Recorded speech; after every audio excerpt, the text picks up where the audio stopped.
അവയവദാനത്തിന് പ്രതിഫലം വാങ്ങാൻ പാടില്ലെന്ന് നിയമമുള്ള രാജ്യമാണ് നമ്മുടേത്.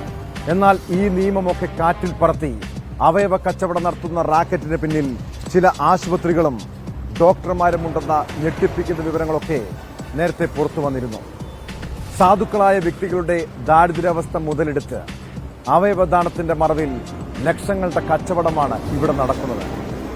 നെടുമ്പാശ്ശേരിയിൽ അവയവക്കടത്തിലെ മുഖ്യ സൂത്രധാരനായ മലയാളി പിടിയിലായതോടെയാണ് ഇതിന് പിന്നിലെ രാജ്യാന്തര റാക്കറ്റിനെ കുറിച്ച് പുറം ലോകമറിഞ്ഞത്.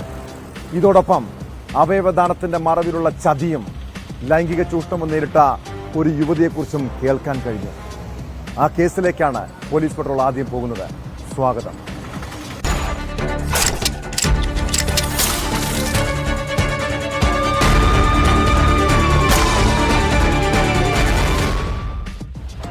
സാമ്പത്തിക പ്രതിസന്ധി കാരണം ജീവിക്കാൻ മറ്റു വഴിയില്ലാതെ വന്നപ്പോൾ വൃക്ക വിൽക്കാൻ തയ്യാറായ ഒരു യുവതിയുണ്ട് എറണാകുളം ആലുവയിൽ. 8.5 ലക്ഷം രൂപ വാഗ്ദാനം ചെയ്തെങ്കിലും ഏജന്റ് നൽകിയത് 3.5 ലക്ഷം മാത്രമാണ്.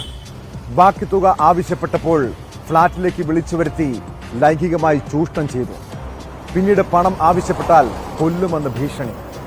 തൊടുപുഴ സ്വദേശിയായ ഷാജി എന്ന ഏജന്റിനെതിരെ പോലീസിൽ പരാതിപ്പെട്ടെങ്കിലും നടപടി ഒന്നും ഉണ്ടായില്ല. താൻ നേരിട്ട ദുരനുഭവങ്ങൾ വിങ്ങിപ്പൊട്ടിയാണ് യുവതി ന്യൂസ് 18നോട് വിവരിച്ചത്. കൊച്ചിയിലെ സ്വകാര്യ ആശുപത്രി കേന്ദ്രീകരിച്ചുള്ള അവയവ റാക്കറ്റിന് പിന്നിൽ ആരൊക്കെയാണ്? പോലീസ് അന്വേഷിക്കണം. അവയവദാനം മഹദ്ദാനമെന്ന് നമ്മൾ കുറെ കാലമായി കേൾക്കുന്നു.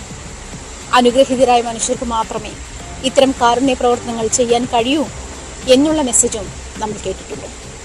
എന്നാൽ അവയവ കടത്തുമായി ബന്ധപ്പെട്ടിട്ടുള്ള അവയവ മാഫിയുമായി ബന്ധപ്പെട്ടുള്ള വാർത്തകൾ ചില ആശുപത്രികളെ ചുറ്റിപ്പറ്റിയായിരുന്നെങ്കിൽ ഇന്നത് വ്യക്തികളെ ചുറ്റിപ്പറ്റിയായി.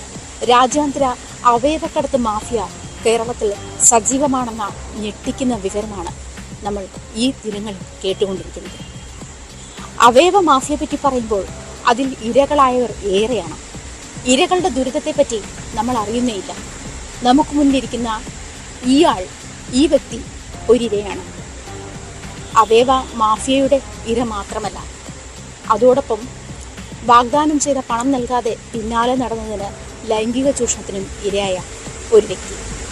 നമുക്ക് അവരോട് തന്നെ ചോദിക്കാം, എന്താണ് സംഭവിച്ചതെന്ന്. എങ്ങനെയാണ് ചേച്ചി ഈ ഒരു ട്രാക്കിലേക്ക് വന്നുപെട്ടത്? ലക്ഷൂർ ഹോസ്പിറ്റലിലെ സ്റ്റാഫായിരുന്നു. അവിടെ വർക്ക് ചെയ്തുകൊണ്ടിരിക്കുന്നതിൻ്റെ ഇടക്കാണ് ഇയാൾ പരിചയപ്പെടുന്നത്. ഇയാൾ പരിചയപ്പെട്ട് കഴിഞ്ഞിട്ട് എന്നോട് ഇങ്ങനെ ഡൊണേറ്റിൻ്റെ കാര്യങ്ങളൊക്കെ സംസാരിച്ചിരുന്നു. അത് സംസാരിച്ചപ്പോഴത്തേക്കും എനിക്കും സാമ്പത്തിക പ്രശ്നങ്ങളുള്ളത് കൊണ്ടിട്ട് ഞാൻ അത് താല്പര്യം കാണിക്കുകയും ചെയ്തിരുന്നു ആദ്യമേ. അത് കഴിഞ്ഞിട്ട് ലക്ഷൂർ ഹോസ്പിറ്റലിൽ ടെസ്റ്റ് നടത്താനായിട്ട് ചെന്നപ്പോഴത്തേക്കും OPയിലെ സിസ്റ്റർ പറഞ്ഞു, സ്റ്റാഫ് ആയത് കൊണ്ടിട്ട് സാർ ചിലപ്പോൾ സമ്മതിക്കില്ല ഇവിടെ, അല്ലെങ്കിൽ റിസൈൻ ചെയ്തിട്ട് വരാൻ പറഞ്ഞു. അപ്പോൾ റിസൈൻ ചെയ്ത് വരാൻ പറഞ്ഞപ്പോഴത്തേക്കും അതെനിക്ക് പറ്റത്തില്ല, എൻ്റെ ജോലി എനിക്ക് പ്രധാനമാണ്, അതുകൊണ്ട് അത് പറ്റത്തില്ല, ഞാനത് കാരണം പിൻവാങ്ങി വേണ്ട എന്നുള്ളൊരു ഇതിലേക്ക് വന്നു. അതിനുശേഷം ഇവർ എന്നെ നിരന്തരം നമ്പർ തന്നിട്ട് വിളിക്കുകയും ഇതിന് വേണ്ടിയിട്ട് പ്രേരിപ്പിക്കുകയൊക്കെ ചെയ്തിട്ടുണ്ട്.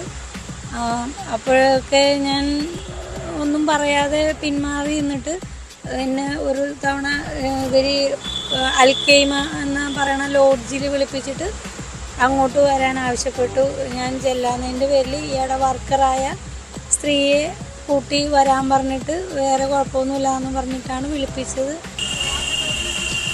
ഇത്രത്തോളം എത്തിച്ച് കുടുംബം ജോലി വരെ കളഞ്ഞിട്ട് ഇത്രത്തോളം എത്തിച്ചു വെച്ചേക്കൂല്ലേ. ഞാൻ അവരോട് കാല് പിടിച്ചു പറഞ്ഞു, ഞാനൊരു തെറ്റും ചെയ്തിട്ടില്ല, ഇത് അവർ ഉണ്ടാക്കി പറയണ കാര്യങ്ങളാണ് എന്നുള്ളത് ഞാൻ പറഞ്ഞിട്ട് എൻ്റെ മാനേജ്മെന്റ് സമ്മതിച്ചില്ല. എത്ര രൂപ ഓഫർ ചെയ്തിട്ടാണ്? എനിക്ക് 8.5 ലക്ഷം രൂപയാണ് ഓഫർ ചെയ്തിരുന്നത്.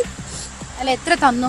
എനിക്ക് 3.5 ലക്ഷം രൂപ. അത് ഞാൻ എൻ്റെ ഒരു പൊട്ടത്തരത്തിന് പറഞ്ഞു പോയത് കൊണ്ടിട്ടാണ്. അത്രയും ഇപ്പം മതി തരുമെന്നുള്ള ഒരു ഇതിൽ എന്നാൽ പിന്നെ മതി എന്നുള്ള രീതിയിൽ പറഞ്ഞിട്ടുണ്ടായിരുന്നു.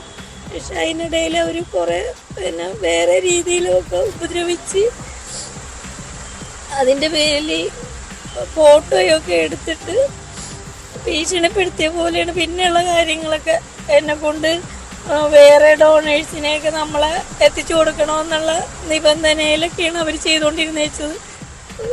ആർക്കും ദോഷമില്ലാത്ത രീതിയിൽ എനിക്ക് എൻ്റെ പൈസയുടെ ഒരു ഇതിൽ ഞാൻ കൊണ്ട് കേസ് കൊടുത്തു. സാറ് ചോദിച്ചിട്ടൊക്കെ ഞാൻ ആ രീതിയിലാണ് സംസാരിക്കുകയും ചെയ്തത്. അപ്പം ഇയാളുടെ ഇത് കൊടുത്ത ഉടനെ തന്നെ വക്കീലിനെ വിടുകയാണ് ചെയ്തത്. പോലീസ് സ്റ്റേഷനിൽ ഞാൻ ഇരിക്കുക ചെയ്ത് വക്കീൽ വന്നിട്ട് വക്കീൽ എന്നോട് ചോദിച്ചപ്പോൾ ഇങ്ങനെ സാമ്പത്തികത്തിൻ്റെ കാര്യം പറഞ്ഞപ്പോഴത്തേക്കും എന്നോട് പറഞ്ഞു 1 രൂപ പോലും തരില്ല, എനിക്ക് എവിടം വരെ പോകാൻ ഞങ്ങൾക്കറിയാം, ഞങ്ങൾക്കിത് എന്ത് ചെയ്യണമെന്നും അറിയാം, 1 രൂപ പ്രതീക്ഷിച്ചിരിക്കണ്ട, അങ്ങനെയാണ് പോലീസിൻ്റെ മുമ്പിൽ വെച്ച് പറഞ്ഞിട്ട് പോയത്. പോലീസ് ചേച്ചി കൊടുത്ത പരാതിയിൽ എന്ത് നടപടിയെടുത്തു? ആദ്യമേ ഇവരൊരു നടപടി എടുത്തില്ല. കുറേ ദിവസം ഞാൻ വിളിച്ച് അവിടെ ചെന്ന് ചോദിക്കുകയും വിളിക്കുകയൊക്കെ ചെയ്തിരുന്നു. അതിൽ 1-2 സാറന്മാരൊക്കെ എനിക്ക് അനുകൂലമായിട്ട് അവരെന്തെങ്കിലും ചെയ്യാന്നുള്ള രീതിയിൽ സംസാരിച്ചിരുന്നു. ഇങ്ങോട്ട് FIR ഇട്ട് കേസെടുക്കാൻ വേണ്ടിയിട്ട് കമ്മീഷൻ ഓഫീസിൽ നിന്ന് സാർ ഉത്തരവിട്ടു. അപ്പോഴാണ് ഇവിടെ രജിസ്റ്റർ ചെയ്തതും രജിസ്റ്റർ ചെയ്യേണ്ട പേപ്പറുമൊക്കെ എനിക്ക് തന്നതും എല്ലാം. ഇവർ തന്നെ കൊടുക്കാനുള്ള എല്ലാ വഴിയും ഒപ്പിച്ച് വെച്ചിട്ട് അതിൻ്റെ പേരിൽ ഹോസ്പിറ്റലിൽ ജോലി കളയിപ്പിച്ചു. മേഡം അതിനെപ്പറ്റി സോഷ്യൽ മീഡിയയിൽ ഒരു പോസ്റ്റ് ഇട്ടിരുന്നില്ലേ? അത് സോഷ്യൽ മീഡിയയിൽ എനിക്ക് ഭീഷണി ഉണ്ടെന്നും പറഞ്ഞൊക്കെ ഇട്ടിട്ടുണ്ടായിരുന്നു. അത് ഇട്ട ഉടനെ ഇവർ ഭീഷണിപ്പെടുത്തി എന്നെ ഇട്ടിട്ടുണ്ടെങ്കിൽ എൻ്റെ പടം വെച്ചിട്ട് അവർ വൃത്തികേട് വിടുമെന്ന് പറഞ്ഞു എന്നോട്. ഞാൻ അങ്ങനെ അവരെ പറ്റി ഇട്ടിട്ടുണ്ടെങ്കിൽ എൻ്റെ പടം വെച്ചിട്ട് ഫേസ്ബുക്കിൽ അയാൾ ഇട്ടിടുകയും ചെയ്തെന്ന് തോന്നണം എന്തൊക്കെയോ. എൻ്റെ പടം വെച്ചിട്ട് വൃത്തികെട്ട ഒരു സ്ത്രീ എന്നുള്ള നിലയിൽ എന്നെ ഇടുമെന്നുള്ള രീതിയിലൊക്കെ പറഞ്ഞതിൻ്റെ പേരിൽ ഭീഷണി പോലെ പറഞ്ഞപ്പോൾ ഞാനത് ഡിലീറ്റ് ചെയ്ത് കളഞ്ഞു. ഷൈനും വിളിച്ചിട്ട് അതുപോലെ തന്നെ എന്നോട് പറഞ്ഞു, ഇതിൻ്റെ അപ്പുറത്ത് ഇടാൻ ഞങ്ങൾക്കറിയാം എന്നും പറഞ്ഞു. ഞാൻ അവയവദാനവുമായിട്ട് ബന്ധപ്പെട്ട് തന്നെയാണ് അവരുടെ പോസ്റ്റ് ഇട്ടത്. ഈ ഷൈൻ എന്നാണ് ഏജന്റ് പേര്? ഷൈനും ഷാജിയും ആണ് ഏജന്റിന്റെ പേര്. എവിടുത്തുകാരാണ്? ഷൈൻ കണ്ണൂരുള്ളതാണ്. ഷൈൻ താമസിക്കുന്നത് പനങ്ങാട് വാടകയ്ക്ക്. ഷൈൻ പനങ്ങാട് സ്ഥലം മേടിച്ച് പേരെയും വെച്ചോണ്ടിരിക്കുന്നുണ്ട്. ഈ വരുമാനം കൊണ്ട്, വേറെ വരുമാനമൊന്നുമില്ല, ഈ അവയവ വരുമാനം കൊണ്ട് തന്നെയാണ് അവൻ ഇതൊക്കെ ചെയ്യുന്നത്. ഇതാണ് ദൈവത്തിന്റെ സ്വന്തം നാടെന്ന് പറയുന്ന കേരളത്തിന്റെ അവസ്ഥ. ഇവരൊരു പ്രതിനിധി മാത്രമാണ്.